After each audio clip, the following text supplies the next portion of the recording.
السلام علیکم ورحمۃ اللہ. ایک مرتبہ پھر حاضر خدمت ہیں اور پیارے رمضان افطار عامر کے ساتھ. اور ظاہر ہے کہ یہ اب پیارا مہمان کا ذکر ہوگا. آج ہماری پیاری مہمان ایک ایسا نام ہے جو فلم اور فلم میں تو نہیں لیکن ٹیلی ویژن ہوسٹنگ ڈرامہ اس انڈسٹری کا ایک بہت بڑا نام ہے. ایک ایسی ورسٹائل شخصیت ہے جنہوں نے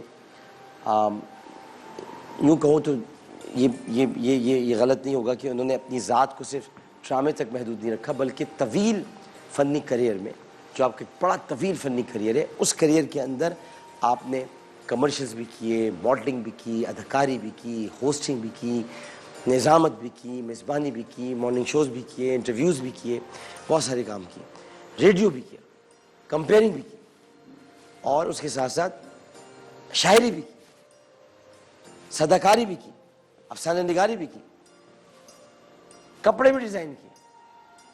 ابھی جو مجھے سوچنے میں آ رہے ہیں بتا رہا ہوں. اور پھر ڈراموں میں کام کرنے پر اکتفا نہیں کیا بلکہ ڈرامے لکھے بھی اور ڈائریکٹ بھی کیے.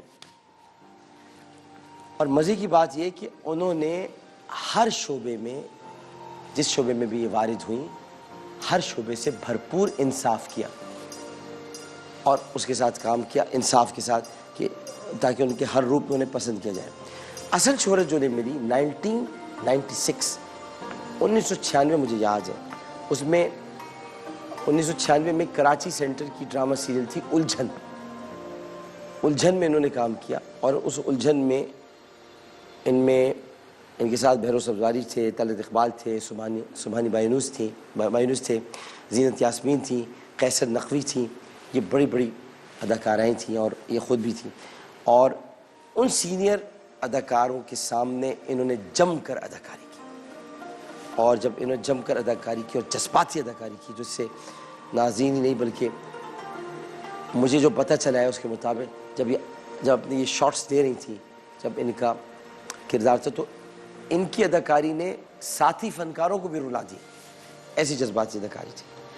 طویل فنی کریئر کے دوران انہوں نے جن ڈراموں کو اپنے فن سے رونق بخشی جو اب تک انہوں نے ڈرامے کیے ان میں الجھن, جب دل ملے, کچھ خواب تھے میرے, وفا, انوکھا بندھن, بلقیس کور, کنارہ مل گیا ہوتا, میرے نصیب کی بارشیں, دھارا, اسے بھول جا, یہ کیسی دیوانگی, چاہت, ہم سے جدا نہ ہونا, آنگن بھر چاندنی اور مامتا, اجازت, یہ سارے اس میں شامل ہیں. اور ایک ان کی مست مارننگ شوز تھا اس میں مارننگ شو کرتی تھی. اہم شخصیات سے گفتگو کی. مجھ ناچیز خاکسار کا انٹرویو بھی انہوں نے آ کر لیا. ہمارے گھر تشریف لائی تھی, بڑی عزت بخشی انہوں نے ہمارے گھر آئیں اور ہمارا ان سے ایک فیملی ٹرمز ہیں, ایک ہم ان سے محبت ایک پیار کا رشتہ ہے.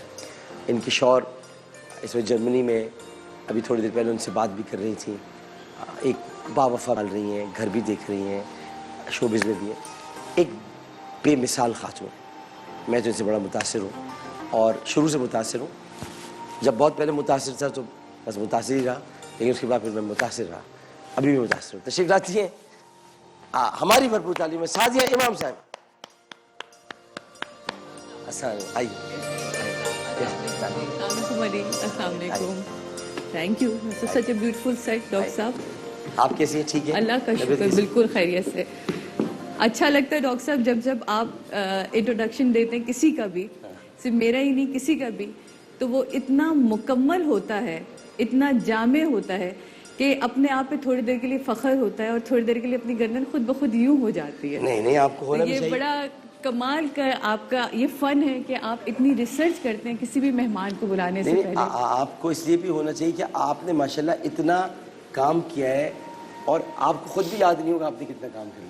بالکل, میں ابھی ایگزیکٹلی وہاں پہ یہی سوچ رہی تھی کہ ان میں سے بہت سارے ڈرامے ایسے جن کے میں نام بھول گئی ہوں کیونکہ آپ اتنا سارا کام کر رہے ہوتے تو بالکل ذہن میں نہیں رہتا. اسلام آباد میں آپ کی پیدائش ہوئی؟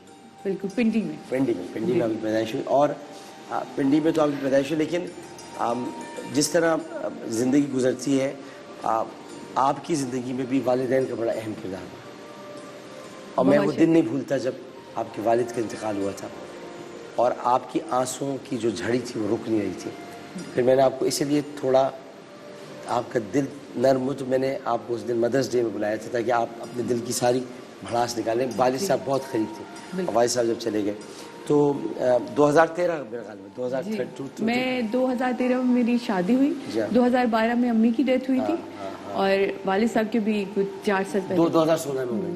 2016 میں کیونکہ مجھے پتہ ہے وہ 2016 میں ہمارا صبح پاکستان تھا. جی صبح پاکستان تھا، میں تھی اور عبداللہ بھائی تھے. عبداللہ بھائی تھے. عبداللہ بھائی آج کل منافق ڈرامہ سیریل کر رہے ہیں لیکن اس وقت میں منافق نہیں تھے، مطلب منافق ڈرامہ سیریل نہیں کر رہے تھے. اچھا تو آپ اب یہ تھا کہ جب والد چلے گئے دنیا سے، اچھا والد ایک صاحبان ہوتا ہے، ایک آپ کی چھت ہوتا ہے، تو اس وقت یہ کہ جانے کا دکھ تو اپنی جگہ پر ہے، لیکن میں ایک ایسی شخصیت کا نام آپ کے سامنے لینا چاہوں گا کہ جن کا بڑا کردار ہے آپ کی زندگی میں. جب آپ کی شادی ہوئی تو امی تو چلی گئی تھیں لیکن عالیہ نے آپ کو رخصت کیا تھا. جی بالکل، اس میں ایک دم چوکا. اور عالیہ کا کردار صرف شادی میں ہی نہیں، عالیہ کا کردار سعدیہ امام کو سعدیہ امام بنانے میں بہت ہے. ہاں تو وہ جو پنڈی سے ایک سفر شروع ہوا اسکول کے دور میں، اور جو پہلی بھوک ہڑتال وہ عالیہ کی طرف سے کال کی گئی تھی پاپا کے لیے کہ نہیں کوئی نہیں، آپ اجازت دیں گے اور اس کو کمرشل کرنے کی پرمیشن ملنی چاہیے اگر اس کے اندر ایک ٹیلنٹ ہے. اور میں ڈری ہوئی تھی کیونکہ اسکول میں تھی تب، اور میرے اندر کبھی بھی اتنا کانفیڈنس تھا ہی نہیں. مجھے ایسا لگتا تھا بچوں کو پروگرام کرتی تھی ریڈیو کے جا کے، تو ایسا کبھی نہیں لگا کہ اسکرین کے سامنے اور کمرشل اور وہ یہ اس طرح، تو یہ ساری چیزیں کبھی دیکھی نہیں تھی. بٹ مجھے ایسا لگتا ہے کہ یہ جو کانفیڈنس بڑوں کو آپ کے اوپر ہوتا ہے یا وہ آپ کے اندر کچھ دیکھتے ہیں. سر نبیلہ نے کہا تھا کہ میں تمہارے اندر ہمیشہ سے ایک سپر اسٹار دیکھتی ہوں. تو میں نے کہا اسٹار تک تو سمجھ آتی یہ سپر اسٹار. اور یہ بات میں آپ کو 96 کی بتا رہی ہوں. تو یس شی واز رائٹ کہ صحیح کہتے ہیں کچھ لوگ آنکھ اپنی بڑی عجیب رکھتے ہیں، گر کی آنکھ رکھتے ہیں جو تراش لیتے ہیں پہلے، تو وہ میرا خیال ہے کہ ان کے پاس تھی. شادی ہوئی تو امی نہیں تھی جی. میرب حیدر پیدا ہوئی تو امی نہیں تھی. میرب کا عقیقہ ہوا تو امی نہیں تھی. اور آپ کی زندگی کی سب سے بڑی خواہش یہ تھی کہ اگر امی ہوتی تو میرب ان کی گود میں کھیلتی.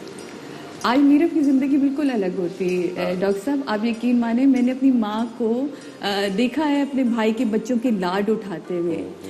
فرائیڈے کے دن ڈرائیور کا صرف ایک کام ہوتا تھا، فرائیڈے کو وہ نکلتا تھا سب کے گھر سے بچوں کو پک کرتا وہ دادی اور دادا اور ننا کے پاس سب پہنچ جاتے تھے. اور آپ یقین مانیں ہمارے گھر میں آئس کریم تک خود بنتی تھی. تو یہ ایک جو پیار تھا امی کا نا کہ ادھر سے ایک فرمائش آئی دادا یہ چاہیے، ادھر سے فرمائش آئی دادا وہ چاہیے. اور تب ہم کرک وسٹا میں رہتے تھے تو کوئی اتنی ٹینشن نہیں تھی کہ بھاگ کے جانا، نیچے ہی مارٹ تھا تو وہ چیزیں آتی تھیں. اور وہ جو لاڈ میرا خیال ہے ان بچوں کے امی نے اٹھائے ہیں تو میں بہت مس کرتی ہوں کہ کاش جتنا پیار امی، کیونکہ مجھ سے بہت پیار کرتی تھی. میرب تو ہر وقت نا یوں ہاتھ بندھی رہتی ہے. اگر آج امی ہوتی نا ہر وقت میرب کے ہاتھ بندھے رہتے، کیونکہ ہمارے یہاں سزا دینے کا ایک ہی رواج تھا کہ بچوں کے دونوں ہاتھ پکڑ کے ہلکی سی وہ ڈوری باندھ دیتے ہیں. اور وہ خوف ہی اتنا رہتا تھا بچپن میں، میرے بھی ہر وقت ہاتھ بندھے رہتے تھے کہ وہ کہ بس اب تو ہاتھ بن گئے اور اب کب کھلیں گے یہ ہاتھ. تو یہ حال ہے. اچھا یہ ربی کی میرب کی جب بات ہوئی رہی ہے تو امی آپ کی خواب میں نہیں آئی کبھی؟ شاید وہ آپ کو دکھ دینا نہیں چاہتی. میں نے آج تک اپنی والدہ کو خواب میں نہیں دیکھا. مگر آپ میرب کو نانی کی خبر پہ لے گئی تھی. جی میں لے کے جاتی ہوں تاکہ آپ اس کو یہ بتا سکیں کہ بھئی یہ تمہاری نانی ہے، اگر تم ان کی گود میں کھیلتی ہیں تو بڑی خوش ہوتی. والدہ آپ کہتے ہیں کہ جو میں نے آپ سے کبھی ایک دفعہ پوچھا تو آپ نے کہا تھا کہ میری والدہ بہت نرم دل تھی. بہت نرم. آج اگر ہوتی اور میں ان کے پاس جاتا تو مجھے کیسے سوچیں کہ میں جب جاتا ہوں ان کے پاس. ڈاکٹر صاحب جو لوگ ان سے ملے ہوئے ہیں وہ سب آج مجھ سے زیادہ امی کو یاد کرتے ہیں. عالم آن لائن دیکھا تھا انہوں نے کبھی؟ جی بہت شوق سے دیکھتی تھی. اور امی کو کھانا جیسے آپ کو شوق ہے نا کوکنگ کا، تو میرا خیال آپ کی اور ان کی اتنی بنتی کہ وہ جب کچھ بناتی تھی اس کے بعد وہ کہتی اب بتاؤ ہم نے کیا ڈالا اس کے اندر. تو وہ جو ایک اب بتاؤ اور ہم نے کیا ڈالا، مطلب مجھے آج بھی یاد ہے عابد علی صاحب مرحوم اللہ انہیں جنت نصیب کرے، مغفرت کرے ان کی، وہ گھستے تھے پوچھتے تھے سریا